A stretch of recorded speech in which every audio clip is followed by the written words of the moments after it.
women want and need this information, and we're not getting it in our health education. We're not getting it in our medical care, and we deserve it, and we're curious, and we want more. We deserve more. I've always been, everything I do goes back to the mission of how are we going to better educate women about their bodies? How are we going to help move the needle in the medical system to start to stop ignoring pelvic health care? And Mhm. how can we make this information accessible for women worldwide?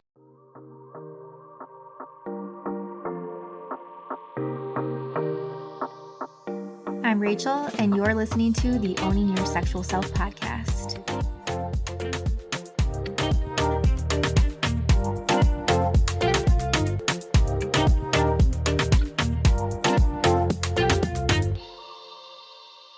Hey everyone, thanks for tuning in again to another episode of Owning Your Sexual Self.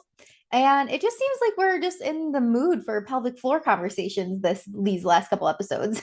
So I at the beginning of this year, I said, you know what, there's some like really big name guests out there that I would love to have on the show. And so I was like, you know what, I'm gonna shoot my shot and send out some messages and see who says yes. And lo and behold, today is one of those people. We have on the show today Sara Reardon, who is coming from all the way from New Orleans today to talk with us. And I have been following her for so long. If you don't know, if you want to give her a follow on Instagram, her Instagram handle is the Vagina Whisperer. She has some great content on pelvic floor health for every age, talking about menopause, perimenopause, like all the things like women related for pelvic floors. And she has her new book coming out called Floored, and that is releasing June 10th. So this episode, we're going to talk a lot about this book that's coming up, and I hope that you are able to pre-order your copy to support the guest on our show today. So a little bit more about Sara. Since 2007, she has been caring for people's pelvic floors as a board-certified pelvic floor physical therapist. She is the founder of V-Hive, which is an online pelvic floor workout platform for pregnancy, postpartum, menopause, painful sex, and pelvic floor strengthening. As the Vagina Whisperer on Instagram and TikTok, she has hundreds of thousands of followers, myself included. And Sara lives in New Orleans again with her husband and her two sons. And her book coming out on June 10th of this year, 2025, is called Floored, A Woman's Guide to Pelvic Floor Health at Every Age and Stage. I love this. I will definitely be getting my copy. I'm very excited to have Sara on the show today. So, without further ado, let's welcome our guest. Hi, Sara. Thank you so much for coming on the show today. Hey, Rachel, thanks for having me. Absolutely. You were just a busy bee over there touring all over to get the word out about your book, Floored, coming out on June 10th. I'm very excited for you. What got you down this avenue of like, hey, I'm gonna write a book about this? You know, it's so wild. I've been a pelvic floor physical therapist for 18 years. I feel like a dinosaur now in this field because I've been doing it from the very start of my career. And, things have just kind of gradually progressed from starting my Instagram account, The Vagina Whisperer, in 2017. And then I started the VHive, my workout platform, in 2020, like during COVID, so people could have some kind of at-home workouts to do. And then in 2022 or 23, I think I just received a cold email from someone who followed me on Instagram. And she was like, Hey, I'm a publisher at HarperCollins, and I really am interested in your work and think that you would be, interesting to write a book and about pelvic floor health because there's not a lot out there. And I was like, oh, wow. Like that was not on my like goals in life. And so I, really met with her a couple times, met with some agents, and then I had a clinic at the time in New Orleans where I live, and I had my online workout platform. And I was like, I can't take writing a book on top of this as well. Like I just was like already stretched really thin. So I actually sold my clinic Oh, wow. to, I know, I sold my practice to two therapists who were working for me at the time. And now I work for them. I still see clients and I work for them. And they're so amazing to kind of free up the space to write the book. So I spent a year doing it. And then about a year later, it's about to hit the shelf. So it's really exciting. Yes. Oh my gosh. Like what a leap of faith to take on that and to take on yourself. That is, yeah, just a lot of admiration for you for doing that. It's so funny because I don't even think of it as like a leap of faith. I'm kind of, sometimes you just feel more like backed into a corner and you're kind of like, okay, I've got to make a choice here. Which way do I go? And so, and I also think that people all of this, I can't say I had this master plan of like, how are we going to make people more aware about pelvic floor therapy or help them with sexual pain or intimacy. It's much more of like people are coming and asking, and I'm like, oh my gosh, we need this resource for them. So let's kind of create and develop it. Mhm. Yeah. Yeah. And being on the therapy side of it too, like I mentioned, the podcast alone is such a great resource for people. And so I love to have episodes that really like niche down on something specific. So we've had, as I said, like other pelvic floor physical therapists on the show, but with you having the platform of VHive and talking more about workout based stuff, I would really love to kind of go down that avenue a little bit more because I think that's something that comes up so often for people that are avid in, let's say, the workout space, or they're runners and or weightlifting or hit classes, like more high intensity things. You're maybe I'm assuming here, but like I'm noticing or have noticed in the past that their tendency more is to have like tighter pelvic floors. And so often in the language it's like do your kegels, but we're learning Right. like that is not the answer for every single person. So I'd love to, yeah, like, can you tell us more around like workout based stuff in pelvic floor? Like, what do we need to know there? You know, you're so right, Rachel. I think that the narrative since we were young women has been like, do your Kegels, tighten your vagina, suck in your core. And we've spent decades doing that. And we also live in a day and time where we are really overstimulated. We're not moving enough. We're anxious. I mean, I feel all of these things myself. And I think that that tends to kind of stay in our bodies where we hold on to tension. And that can also kind of settle into your pelvic floor and create pelvic floor tension as well. So, you know, the V-Hive workouts, during COVID times, a colleague and I created a pregnancy program. And it was really like a lot of pregnant women didn't want to go into clinics during that time. And so we said, how can we educate them on how to take care of their pregnant bodies, how to adjust and modify their workouts to prevent pelvic floor issues, and also how to prepare for birth? Because we were doing a lot of this in clinics and they didn't want to come in. Or, you know, pelvic floor therapy was getting more awareness and they didn't have therapists in their town. There's like less than 10,000 pelvic floor therapists in the United States, and there's like hundreds of millions of women, you know? And so there's just not enough of us to treat everyone. And so we created an online pregnancy program. And then after that, I created a postpartum program. And then, you know, then I created the painful sex and pelvic floor tension program. And the reason is because so often, so many people think like I need to strengthen my pelvic floor, but many, many of us need to release tension, relax our pelvic floors. But again, nobody educates us on how to do this. And it also takes a lot of resources to see a pelvic floor therapist in person. It also takes a lot of courage and vulnerability. And sometimes I think we just need to meet women where they are. They're not all ready to kind of come into a clinic and meet one on one. So, how can we give them options to start self treatment at home? And that's really what the pelvic floor relaxation series does with walking them through everything of like different types of lubricants, different sexual positions, how to use vaginal dilators to relax the pelvic floor muscles, stretching and breathing routines to quiet the nervous system and release the pelvic floor tension. So, pretty much everything we do in our clinics and just something that people can follow along at home. Yeah, which I love that you said that, like meeting women where they're at, because I think for the woman that one first thing that popped in my head is like women that aren't going to put themselves first, right? They're so worried about taking care of everybody else that when it's time for them to have that doctor's appointment, something like pelvic health pain or painful sex, right, isn't even going to come up. And I hear that a lot with my clients too. It's like, well, it wasn't really that big of an issue, or we're not really having sex that much in our marriage or in our relationship. So it's like, once a month, essentially, I have to suffer with this thing. But it's like, no, like, because pelvic health is linked to so many other aspects of the overall body too.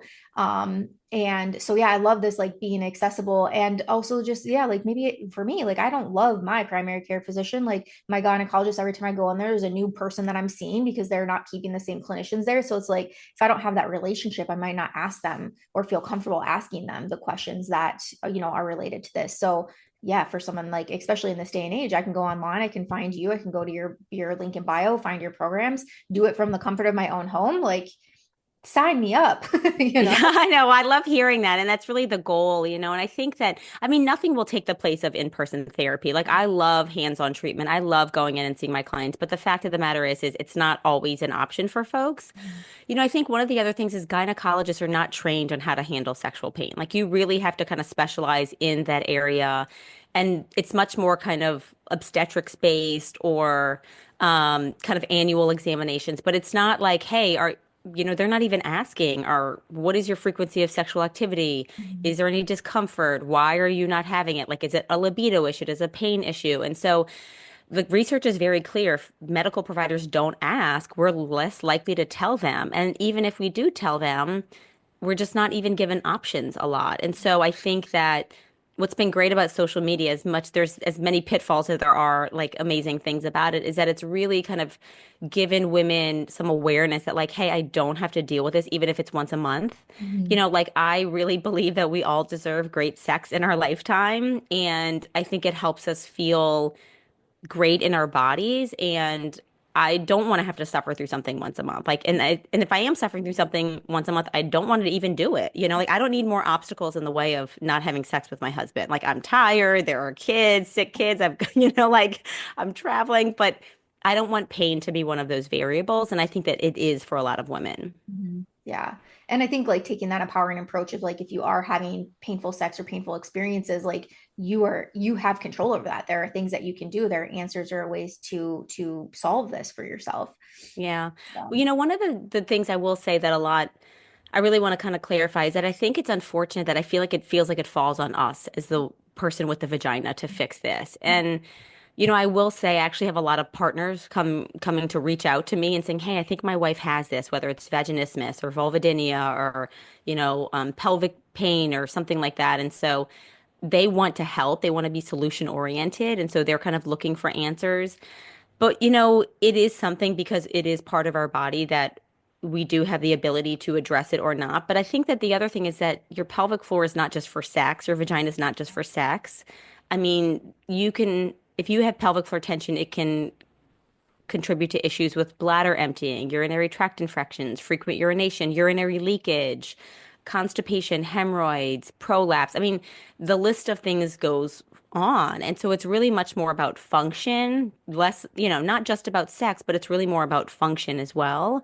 And that people don't realize that pelvic floor tension can contribute to other pelvic floor problems. Mhm. Yeah. And how it's been taught to me, it's like your pelvic floor is essentially this hammock that is holding up all of these very important organs inside. So as you said, it's not just about that sexual performance, or again, sexual pain. It's like, yeah, it has a very, very important role. And so you Yeah. want it to be healthy, you want it to be doing its job. Yeah. And the thing is, I've, again, in this field, 18 years, I've worked with tens of thousands of women and tens of thousands of vulvas and vaginas and pelvic floors. And it's an intimate part of the body. But to me, I'm like, this is like working with an elbow or a knee. I mean, it's just a body part, and so it's really muscles. And so sometimes when we kind of pull back and we're like, oh, these are just muscles. Like I get a knot in my shoulder and I just rub it out and then my headaches get better. It's Mhm. not that different. But Mhm. I think that the longer we let it go on, it becomes kind of layered with complexity of other kind of psychosocial factors. And so I think that the sooner somebody is able to kind of address the physical piece, because there's a lot of puzzle pieces that go into sexual pain and dysfunction, as soon as they're just able to address the physical piece, I think that that is, it's less likely to get more severe. Yeah. And from like again, thinking back to like painful sex, I'm curious, like what do you wish that people knew more of from the pelvic floor perspective? So even just to kind of pull back a little bit, so the pelvic floor, as you mentioned, is this hammock of muscles that sits at the bottom of your pelvis. So we all imagine that kind of bony ring that we see at the base of a skeleton, and it attaches to our spine. And at the bottom of that ring is a floor of muscles, your pelvic floor, and it supports your organs. So your uterus, which holds a growing baby, your ovaries, your bladder, which holds urine, your bowels, which hold poop, they all rest inside of there, kind of like a basket. And then the pelvic floor muscles have three openings, one for the anal opening, one for the urethral opening where urine exits, and one for the vagina, which is plays a role in menstruation, vaginal intercourse, vaginal birth. And so I think what I want women to know is that we often think of these muscles getting weak, like if we leak urine, which can also happen with tension, actually. But, if with aging after birth, but they can often be tight, as you mentioned. And that tension prevents entry into the vagina. It prevents comfortable intercourse. It can feel painful, bruisy. It can affect orgasms, like the inability to have an orgasm or painful orgasms.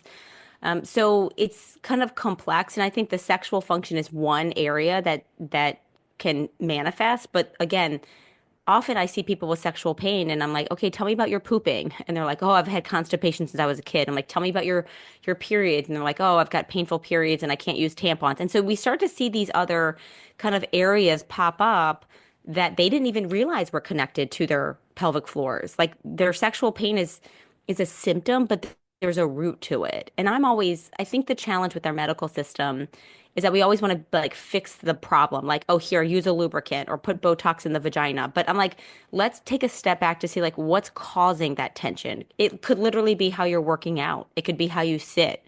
It could be unresolved trauma. I mean, there's so many things, but I think we always need to make sure we get to the root cause of it, and working with a pelvic floor therapist can is a role in that. Mhm. And I think that the other thing is it's never too late. I mean, you may have had sexual pain for years, and I'm like, it's never too late. I've worked with women in their 70s, women after breast cancer treatment, young women who've never been sexually active, and they want to get pregnant, and now they're like, they're literally inserting turkey basters in their vaginas to inseminate sperm. And I'm like, okay, there's a better way. And so I think it's just having a comfortable place to address these issues is really important. And I actually think we deserve this. Like what makes us think that we don't, you know? Yeah, absolutely. Yeah, and from like the pleasure and confidence side of this, like with your clients, what are you seeing? How is that shifting for them after they're going through pelvic floor therapy? Are you seeing more sexual confidence, more sexual pleasure on the other end of this? Yeah, I do, and I think it's really like one of the most rewarding parts of this. I always say they're like, people are always thanking me for being their therapist or giving them resources. I'm like, I get as much out of this as you do. Like, I find it so incredibly rewarding and it makes me feel good when people get better. Mhm. But I think that when something is uncomfortable or we have a traumatic experience, we tend to kind of distance ourselves from it. So it's really, I think the first step is helping women connect with this part of their body. I'm like, use a mirror, like look at your vulva, find the vaginal opening. Like more men have probably seen this part of your body than you've seen yourself, or women, whomever your partner may be. So I'm like, you really just connecting with that part of it and just seeing it is a step one. I think that the other pieces are I'm a big fan of self-exploration. So I'm like, it's hard to communicate with another person what you like or what feels good when you aren't aware of yourself. So explore on your own. You can use vibrators, toys, fingers, lubricants, whatever you want. But I think that that helps you kind of just connect without this kind of performance anxiety piece. And then also some of it is really therapeutic because you can see gains when you're doing therapy. It's a big jump to be like, I don't want to have sex at all, to be like, okay, now I'm having sex with my partner regularly. So we use these things called vaginal dilators, which look like tampons of different sizes. And we coach women, and I do this in my VHI videos as well, on how to insert them into the vagina, how to relax, how to breathe, how to move their legs in different positions while something's inserted in the vagina. And we want that stimulus that to be non-painful. So we want them to start associating no pain with something related to the pelvic floor or vagina. And then you can increase the size of the dilators. And I think it's exciting for women to be like, oh my gosh, I am making gains because they can't tell. Like sex, no sex, or pain with sex is a big jump. But when you start to see these gradual progressions, I think it's really encouraging. And there are two really, I think some of my most favorite stories is that I saw one woman when I was working in Dallas and she had never had an orgasm. And I worked with her for a long time and she kind of started working more on self-stimulation. And, I'm like, take the partner out of it. Like, just do your own thing. And I remember there was a day, probably after maybe 3 or 4 months of seeing her, and she sent me flowers to the office and she said, I just had my first O day. And so every year she sent me flowers Oh my on her O day because she was like, I never thought that this was possible, And it was just so awesome to have her feel proud of herself and connected with herself and good, about an area of her body that she had felt so bad. And so like she was underperforming or something.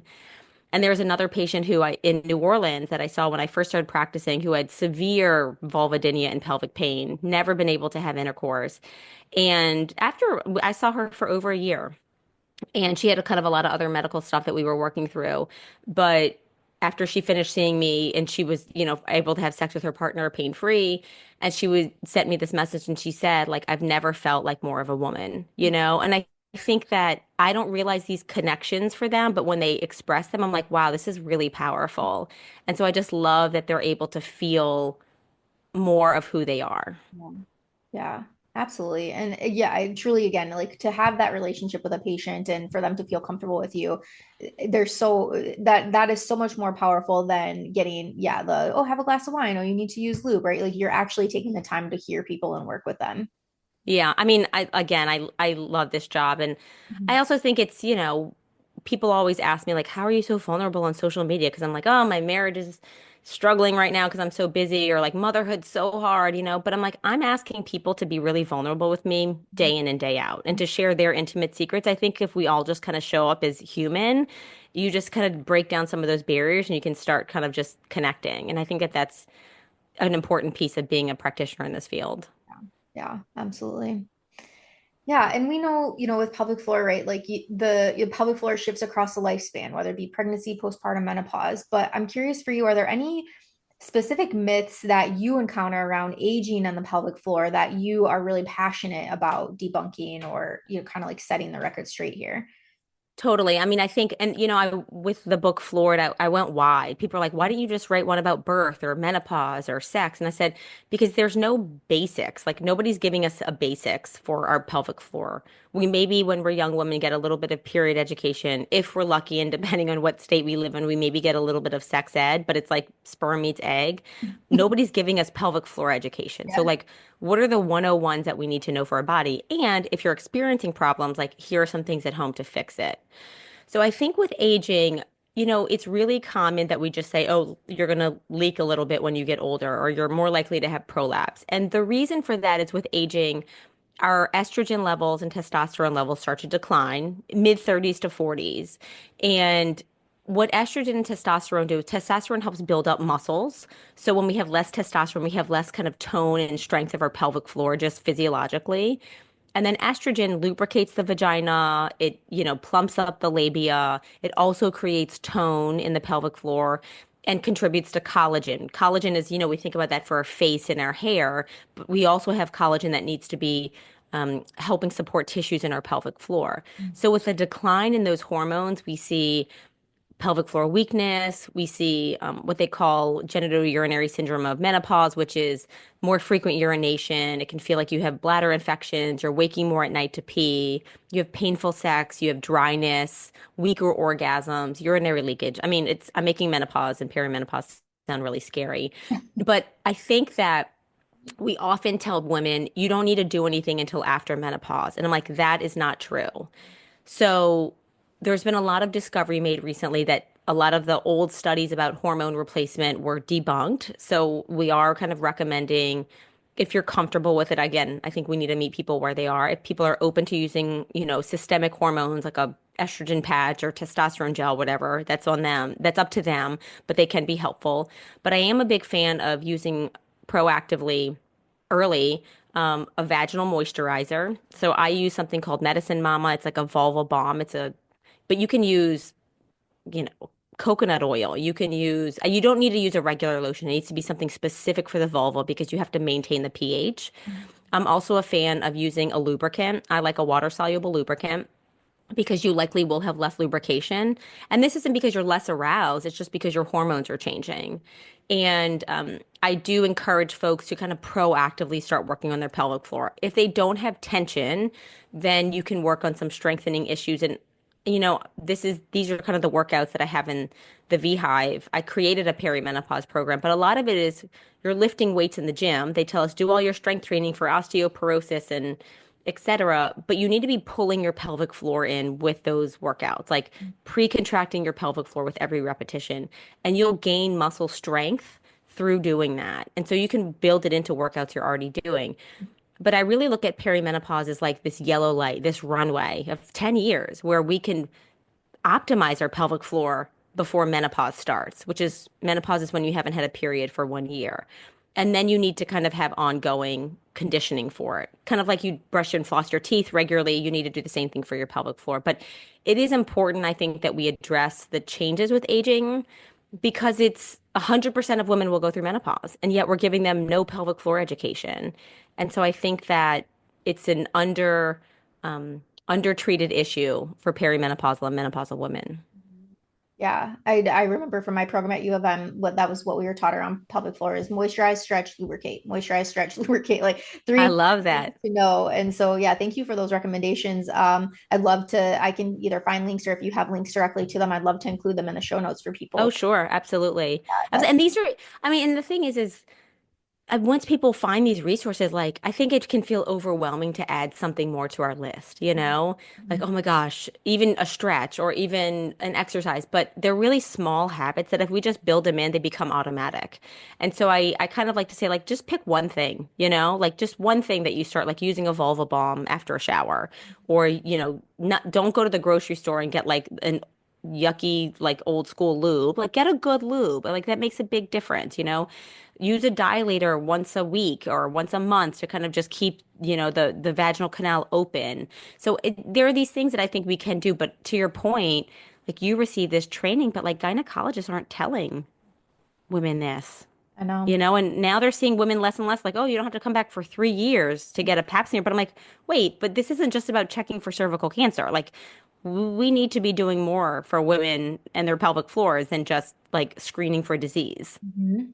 Yeah, in my program, like it was so I did sex therapy and sexuality education. So we had a lot of gynecologists, midwives, PAs, PTs, like all these different medical professions coming in to get this more, again, this niche down training in sex education because they weren't taught that in their just regular program for their training. It's like, and that was a conversation a lot that came up. It's like if you want this, if you want to be able to help your patients in this way when these things are coming up, you really have to seek out additional education to get more extensive training in that.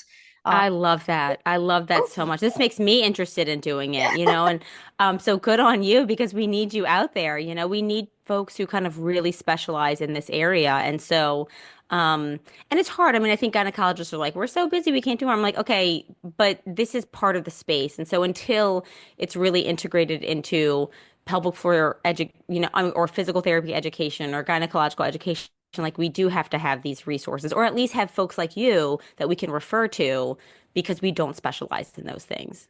Absolutely. And I like the collaboration with it too, right? A lot of pelvic floor PTs here in Michigan will refer clients or patients to me for then the more mental side of it, bringing in the sex therapy, but in collaboration while they're still doing pelvic floor PT, and then vice versa. I think pretty much, I would say 90% of my female patients that are coming in with whatever they're coming in for, pelvic floor PT is generally a part of our conversation to explore, or even just like something like hormone testing. The amount of women that I have other clients that have never had their hormones tested in their 30s, 40s, 50s, right? It's like, Yeah.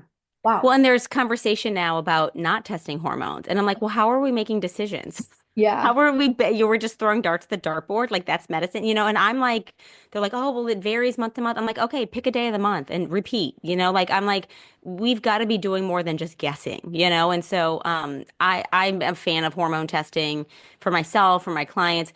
And to your point, like it's tricky to find folks who we're going to work well with your clients and really specialize in that area. And I tell people like I am the physical therapist, and a lot of them will be like, it feels like we're in therapy here. Like this is a therapy couch. I'm like, but I really stay in my lane. I'm like, Mhm. I having a wonderful therapist who specializes in pelvic pain or sexual health is a gem. I'm like, we cannot make gains in what I do if we don't work in parallel with somebody like you. And so I'm super grateful that you're out there and really specializing in this. Thank you. I appreciate that. Oh, for sure. I mean, it's just there's too many connections where it's like, but I'm just the physical piece, and I know that we need to pull in other practitioners. I mean, and again, the research is very clear. A multimodal kind of therapeutic approach is best, which means like we need a sex therapist, we need a medical doctor, we need a PT. Like those are all important pieces. Mm-hmm. Yeah. Yeah. Well, I want to shift gears because, as I said, like I want to really talk a little bit more about your book. It's very exciting, coming out a month from tomorrow. Actually, we're recording this live May 9th. So June 10th, the book is coming out. And I know you spoke about it earlier, right? Like somebody reached out to you, sort of planted that seed. But I'm curious, like, was there any particular story or moment that you had that realization come through of like this book needs to exist? Oh my gosh, every day. I mean, I think that every message I get on social media of I am experiencing this. I mean, women are searching for solutions, and we're going to social media. Me in a dancing vulva costume, for like our health advice. I'm like, okay, this is where we are in the world. And I do have a big social media following, but I think that that following is a testament that women want and need this information, and we're not getting it in our health education. We're not getting it in our medical care, and we deserve it, and we're curious, and we want more. We deserve more. So, I think for the book, again, I kind of like think like I've always been, everything I do goes back to the mission of how are we going to better educate women about their bodies? How are we going to help move the needle in the medical system to stop ignoring pelvic health care? And Mhm. how can we make this information accessible for women worldwide? Mhm. And so when an opportunity comes, it's like always back, like, does this do that? Does this kind of help broaden the message? And I think that when I had the opportunity to create the book, it was like, yes, this absolutely does that. And, we don't always want to go to social media. Sometimes we take breaks from social media. So I'm like, we shouldn't have to like doom scroll on my feed to find out the best lubes or how to use vaginal dilators. I think that we need this to be in a place that it lives. I dove very deep into the research. I actually hired a research assistant um, at Carnegie Mellon, and she kind of and I worked together to like just get all of the most up-to-date research. So I was backing up everything and kind of really having the evidence to support what I was using to support what I was writing in my book. I folded in patient stories because I think women often feel very alone. They feel very isolated. They feel very ashamed. And so just knowing that other women have experienced this, are experiencing this, I think can be very welcome and kind of make them feel a lot less alone. And then I also tried to make it a little funny, because I think that I think You it's got just my personality. I know that I'm just like, we can also bring levity to these issues. We don't have to make it so medical or intense. And so, and I even share my own personal journey with birth and postpartum recovery. And, I have painful sex every blue moon because of my workouts. And so I keep this little trigger point wand in my nightstand. So I know when I have like that deep pain with intercourse, I'm like, okay, I know it's this muscle. I have to go in and release it. So even somebody who specializes in this field, like you can still have pelvic floor issues, but I just want you to have the tools to be able to navigate them. yeah. So, yeah, it took me about, I would say 9 months to write the book, and I rented an office outside of my house so I could kind of take a break from my kids. I worked on the weekends. I woke up at 5 a.m. every day of the week. I mean, I really grinded to get this on paper because I'm a PT. This was kind of a new space for me. And so, and when it was done, I was like, oh my gosh, I can't believe I just did that. When you see it all put together, you're like, wait, I wrote that. So Uh, it does feel really good to kind of be putting it out in the world now. yeah. Oh, I have chills. Like my yeah. That is amazing. I know we've not met before, but like truly, Sarah, I'm very proud of you and the work that it takes. And yeah, again, like being out of your space that you're in day to day and stepping into this, but then taking the time that you needed to be able to carve out that time and make it a priority. And oh my God, 9 months, like I that's know. the grand scheme of thing. That's pretty damn fast to get this thing out there. I know. Well, I also work on deadlines. So when they were like, I had over a year, but then I just kept kicking the can, and they were like, okay, we need to see some chapters, Sarah. So it's like, okay, after Mardi Gras, I'll get some to you. So the deadlines definitely kind of pushed me. But, I have a great partner. He's super supportive, and I've got, he helped out a ton with just, even now I'm traveling and he's, with our kids all the time. And so, but it's really funny because I've got two boys. I don't have any girl daughters, obviously, but, a friend of mine, we were at a Mardi Gras parade a couple months ago, and her daughter, who's in fourth grade, was like, "Oh, Miss Sarah doesn't have any daughters, and she's the vagina whisperer. That's a missed opportunity for her, like to educate other daughters, like other girls, about this." And I said, "Yeah, but I've got two sons who know so much about the female body and know so much about their bodies, where they're like, they see a tampon string hanging out and they're like, 'Hey, mom, what's that?' And I'm like, or they see me bleeding once a month during my period. They're like, 'Does it hurt?' And so Aw. just educating any two humans, but mine are boys, about how a woman's body works, how the female body works. I'm like, I hope that they feel really comfortable in their skin, but also it's kind of looking at the female body as it's not something just sexual or it's not something just for having babies. It's just it's kind of this amazing kind of very natural cyclical rhythm that we have that they understand, like they know that girls have periods and they know what a tampon is and they know what a vulva is and they still think my vulva costume looks like a hot dog, but it's I think for them it's also nice to kind of just do this for them even though they're boys that they see how important this work is to support women. Yeah, absolutely. Yeah, starting again at that young age, and one thing I've learned from having guests on too is like everybody has a pelvic floor. So it's not Everyone. all the language is generally around women and pelvic floor health for women, but it like males have them too. Men have them. I mean, even kids, like so many kids struggle with constipation and bedwetting, and these are pelvic floor problems. And so, like, teaching my kids, put the stool under your feet when you're pooping. I keep these little twirly straws in their bathroom so they can blow through them when they're pooping so they don't have to strain. And so, even just educating them, like, don't go to the bathroom just in case. Also, don't hold it too long. If we can teach kids these things, and I think that was one big kind of takeaway I hope comes from the book is like if we better understand our bodies, our generation, we're able to educate the next generation because we didn't get that. Not from any fault of like our parents, but they just didn't know. And so now we can really change the narrative about pelvic floor healthcare that it's something you can be proactive about, that it's not weird. It's just kind of integrated into how we learn to pee and poop is just like we learn to get potty trained or brush our teeth?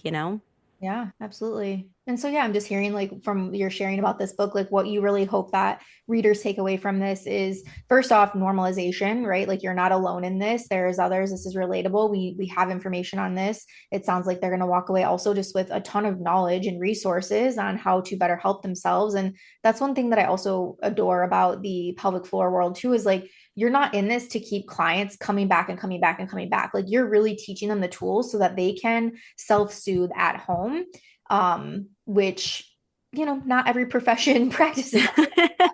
So, I know. Yeah, that's true. Like we want to give you the tools to help yourself, and we're here for you. But I think it's really empowering when you're able to self-treat. yeah. I think one thing to your point that I hope people take away from the book is that one, everyone does have a pelvic floor, every human. Two, that your pelvic floor requires different care for every age and stage. From when you start menstruating, if you've got daughters, so like what they need to know about their pelvic floor, how your hormonal cycle every month affects your pelvic floor, to pelvic pain and painful sex, to pregnancy, postpartum, birth, and then even perimenopause and menopause. Like, I have some of my aunts or my mom's friends that are like, oh, I don't need this because I'm already postmenopausal. I'm like, oh no, you especially need it because I talk about the basics of bladder health and peeing, pooping issues, vulva care. So it's like everybody at every age and stage really needs to know this information. There's no one time that we get to kind of like not worry about it, unfortunately. But I always say it's like your teeth. Like you don't get to fix a cavity and then just stop brushing and flossing. Like there does have to be maintenance and routine that's done, but it's really simple, easy stuff that you can build into your day. Yeah. Yeah. This has been so great. Thank you again. And I'd love to finish this with like some rapid fire, like fun. Again, you are the owner, you are the vulva costume that I have seen on my reels for so many years now. I'm pretty sure somebody sent me one of your reels and I was like, I gotta follow this woman. I She love was wonderful. She was funny. She was teaching me all the things. So, and then in my space, so I work with one of the coaches that I work amongst is doing midlife magic themed calls for the women in our community in our space. And what I've learned recently, like she puts right on there, midlife magic 36 and up. And I'm like, fuck, like I'm 36. Like, what do you mean this is midlife? I And know. Isn't that wild? I just, yeah, crazy. Like, I don't want to I mean, say if you live to your 70, that's midlife. I mean, yeah, I pray like I'm healthy and I live to 100, but yeah, I don't want to go down like the doom and gloom trail. I know, same, same. I mean, I'm 42 and I'm thinking, okay, I'm past midlife, but yeah, I remember I was seeing a therapist a couple of years. Oh, I see her on and off, but in New Orleans just for kind of some personal life stuff. And she was like, "Yeah, women in their midlife and and I was like, "Wait, that's me." Like I'm still thinking I'm like in my late 30s and I'm like in my prime, but I was like, "Oh my God, this everything she's saying is what I feel and that is midlife." Kind of just more like how we're making choices for our career, our personal life, our body, so everything. But once you kind of embrace that, there's this little, I hope I can curse on here. There's a little bit of like this. I don't give a fuck about the things I used to give a fuck about. Like, you just care a lot less about certain things and but care a lot more about the things that matter. Like, I care much more about being healthy than being skinny. I care more about using a good sunscreen, than I do about like putting sun in my hair. I mean, you're just so much more thoughtful about the things that are going to give your life like longevity and quality, including pelvic health care. And I think I just really want to be on the front side of that with pelvic floor health for people. Like, how do you proactively take care of your body? Issues can still arise instead of feeling like we're just doing damage control decades later. Yeah. Yeah. So on that note, like first thing I want to ask in this section is like, what is one pelvic floor tip that you wish every person knew by the time they were 30, let's say? Don't push when you pee. So Oh, when you sit down, yeah. don't push. Like just sit and breathe, and your bladder is a muscle that pushes the urine out for you. Yeah. But if you push, it weakens your pelvic floor over time, and you're peeing 6 to 8 times a day, and that's going to continuously weaken your muscles. So just sit and chill. Sit. Try not to hover unless it's a really gross bathroom. But sit, lean forward, and just breathe, and don't push or power pee. Okay. I've Yes. something. Yeah, I'm definitely a push. And okay, man, that one threw me for a loop. I was not expecting to say that. Thank you. Yeah. Yeah, I just like had this light bulb moment. Okay, my next question is, what is a question that you get commonly in your DMs that brings a smile to your face? A question I get in my DMs that brings a smile to my face. Where did you get your vulva costume? And I'm like, it was by a company in Brooklyn that doesn't make them anymore. Oh, No, I think when people just, oh my gosh, questions about, they'll ask my kind of what I am, my heritage, where I'm Chinese and Native American. So that's kind of always interesting. They ask me how it is to be a boy mom, which I love because, I mean, kids are kids, but I think that I have two sisters and one brother, but I always, yeah, kind of know the girl life a little bit better. But being a mom to two boys has just been so awesome, and I just love them so much, and I'm like a super sporty mom with them, so that's been really fun. I think I actually like some of the personal questions just outside of pelvic floor health, just like a little bit of more like get to know you kind of stuff is really really fun for me. yeah, which is so important too, again, in this field, like building connections with people so that they are trusting what it is that you're putting out there to them. Yeah. Yeah. All right, last one. This is a finish the sentence. Pelvic floor health is. Not fitness, not Kegels, not trends, is healthcare. Oh, It's not, okay. yeah, Yeah. it is healthcare. And I think that there's a lot of like fitness trends out there. There's a lot of devices that are like kind of wellnessy, whether it's a special balm or vibrating tool or infrared light, and some of those can have their places, but this is healthcare, and it's an undertreated area of healthcare. This is what healthcare should encompass, and it isn't yet, but it absolutely needs to be. Yeah. Mm.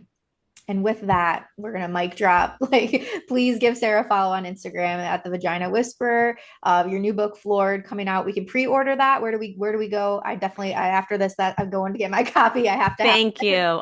You can pre-order it. I on my website, it's thevagwhisperer.com/floored. And you can pre-order it from any bookstore, indie bookstore, Barnes and Noble's, Bookshop, which is independent bookstores, Amazon, obviously. And everybody who pre-orders gets 30 days free to my VHI platform. So I want you to be able to not even have to wait for the book to get kind of on your doorstep, that you can just start checking out, some of the relaxation and sexual pain routines or strengthening routines if that's what you want to do. But I really want to kind of make this accessible to everybody. So I'm just super excited to share it with the world. Oh, and we'll definitely link that again in the show notes for people. So thank you so much for coming on. This was a great conversation. You're a wonderful guest and just a beautiful face to look at. So thank you so much for coming. Same, Rachel, same. Thanks for having me. Absolutely. Thank you so much for listening to today's show. If you loved it, be sure to subscribe so that you never miss an episode. And if you really fucking loved it, make sure to tag me on social media at the Rachel Main. I'll see you next week.